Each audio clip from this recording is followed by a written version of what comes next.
XL has the perk of being able to swipe the fingerprint sensor in order to bring the notification menu up or down.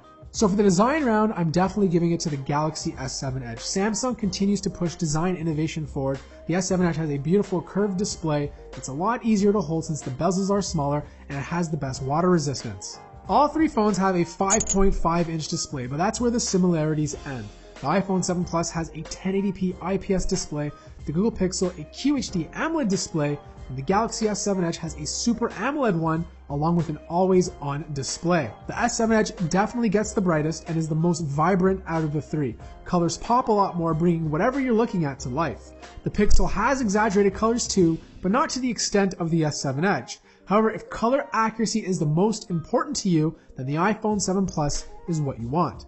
I personally found the display on the iPhone is best for reading and browsing the web, but watching movies and looking at pictures are much more enjoyable on the AMOLED panels. I'm going to give the winner to the Galaxy S7 Edge. Technically, it should be a tie between the iPhone 7 Plus and Galaxy S7 Edge because some people will prefer that vibrant display over a color accurate one and vice versa, but I personally think the S7 Edge has a better display. It's brighter, colors are more vibrant, the blacks are true, it's a lot more energy efficient, and you're able to make bezels smaller on a smartphone with an OLED display compared to an IPS panel. When it comes to sound, the Samsung Galaxy S7 Edge has the worst speakers out of all three. It's on the bottom, and because it's water resistant, there is a coating over it, which makes the sound tingy.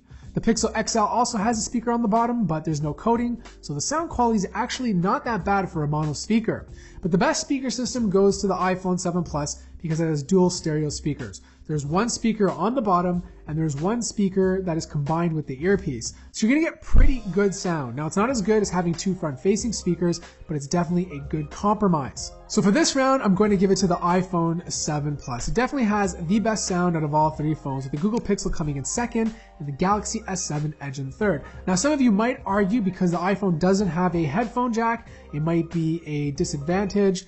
But to be honest, it hasn't bothered me, and I've been using the iPhone for quite some time now. Now, if you have an iPhone 7 or 7 Plus, let me know how it's been not having a headphone jack and if it's caused any problems for you. So the iPhone 7 Plus is using Apple's A10 Fusion chip, while the Samsung Galaxy S7 Edge, I'm using the Canadian version, has an Exynos 8890, and the Google Pixel XL is using the brand new Snapdragon 821. Now, if you value benchmarks, the 7 Plus completely crushes both phones in terms of raw performance. And even though the 8890 benchmarks better than the Snapdragon 821, the Pixel is much more fluid than the S7 Edge. This is mainly due to the optimization Google was able to do by designing its own hardware.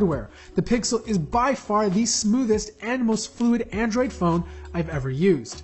But the iPhone 7 Plus is still the smoothest. Apple has had a lot more time and more experience tweaking their software to work with their phone compared to the competition. So for the performance round, the winner is the iPhone 7 Plus. I'm not going to talk about the pros and cons of iOS versus Android. They're both fantastic in their own unique way. But I will say this, if you want the best Android experience, check out the Google Pixel XL. There's no theming, there's no bloatware, it's a lot more secure, and you get updates right away. This is something that the Galaxy S7 Edge and all the other OEM vendors will continue to suffer from. Also, even though TouchWiz has gotten a lot better, I still get the odd stutter or lag, and I find myself going into memory and have to clearing it, or even wiping my cache every once in a while. So for the software round, I'm going to give it a tie between the iPhone 7 Plus and the Google Pixel XL. The cameras in all three of these phones are amazing. These are the top three cameras you can get right now in a smartphone. They all have a 12 megapixel sensor on the back, with the iPhone having a second one that allows you to zoom in up to 2 times. They all have very low apertures, with the difference being very small, and they all take amazing photos. Now, I personally think the Galaxy S7 Edge has the most oversaturated photos, where the Google Pixel XL still oversaturates them, but not to the degree of the S7 Edge, whereas the iPhone 7 Plus tended to make the photos to look a lot more natural. Now, my personal favorite is the Pixel XL. I think it takes the best photos, but everyone is going to have a different opinion.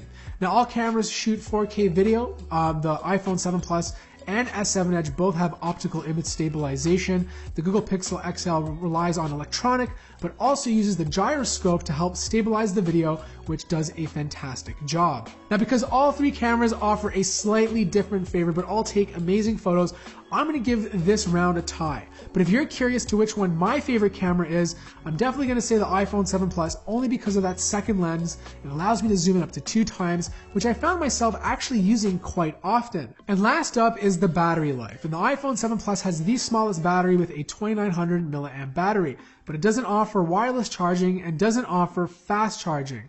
The Google Pixel XL has a bigger battery at 3400 milliamps, which also doesn't offer wireless charging, but it does have quick charging.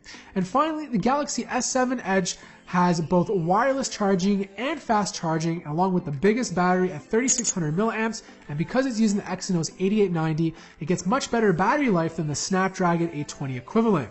So in terms of battery life, I was getting the best battery life with the iPhone 7 Plus, followed by the Galaxy S7 Edge, where I was averaging around 5 hours of screen on time, and with the Google Pixel XL, I was only getting 4 hours of screen on time before needing a charge. I'm still going to say it's the Galaxy S7 Edge because the battery life was still amazing, and you also get the added benefit of being able to wirelessly charge your device and fast charge it as well. Alright, so here's my closing thoughts. All three of these phones are absolutely fantastic, and if you have one of them already, you're probably really enjoying it. But I think if you're up for a brand new smartphone today and you want a premium smartphone, the only phones you should be considering right now is the iPhone or the Google Pixel XL. The iPhone for the reason being there's only one iPhone to choose from, and the Google Pixel XL is because it's the first Android phone that offers the most fluid experience. Google has done a fantastic job of tweaking its software to run on its hardware. Now, don't get me wrong, having wireless charging, a thinner design, and a little bit better water distance is great, but I personally don't think it compares to having the total experience, which I think the Google Pixel XL does a better job of. So that wraps up my comparison of all three phones. I want to hear what you guys have to say in the comments below. Which one is your favorite phone and why? Thank you so much for watching this video. If you enjoyed it, feel free to hit that like button. If you're new to the channel, subscribe. And as always, I will see you in the next video.